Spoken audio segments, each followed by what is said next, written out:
Hi, it's Nicki here, and today I thought I would do a quick run through of POVs for you, point of views.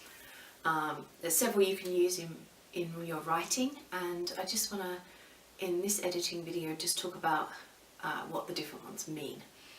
So first off, you have first person. So if you're writing first person, you're writing I. You're absolutely, as the author, assuming the character. So I went to the shops last Thursday and bought a loaf of bread.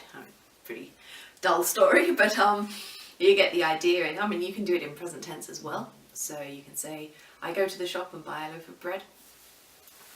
First is a very in-depth POV. Second person. Now this one you don't really see all that much in fiction writing, except in, you remember those sort of choose your own adventure books? You walk into a cavern, there's a door to your left and a door to your right, and then you have to go to page 11 if you pick the right door and go to page 12 if you pick the left door.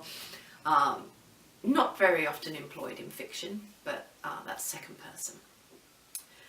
Then we move on to third. Third person is when you're saying, he went to the shop and bought a loaf of bread. The interesting thing with third is we have third limited. So if your book is only from one POV or one POV per chapter, then, or even per scene, then that's third person limited. There is also third person omniscient. Now, this is a POV that was used all the time, particularly back around sort of the 19th century. And it was basically what we refer to now as head hopping. So you'd be in everyone's head at once. So if you're in a scene with three people, you'd be getting all their thoughts and feelings. I have no problem with third person omniscient. Unfortunately, a lot of people do these days. Most publishers will avoid books that use it. I insist that it's all edited to third person limited. And even if you do get away with using it with the publisher, you'll find a lot of readers will comment negatively about it and say head hopping, it's bad. It's not bad. There's nothing wrong with head hopping. However, it's just a modern day preference that people don't like it.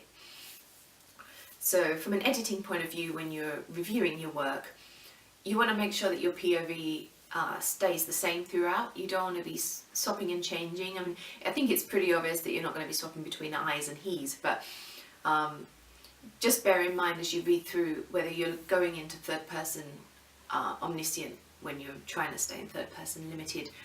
Just say, you know, whose head am I in at this particular moment? Say you've got a character called Bob and a character called Jim, and you've been writing the scene in Jim's POV, but then suddenly we hear one of Bob's thoughts. That would be pushing you into third person omniscient, which in today's market you probably do want to avoid. So you would want to re-edit that little moment, take out the thought. If it's a really important thought, is there somewhere else you could bring it in? Is there a way that he could say something that would elaborate the thought out loud?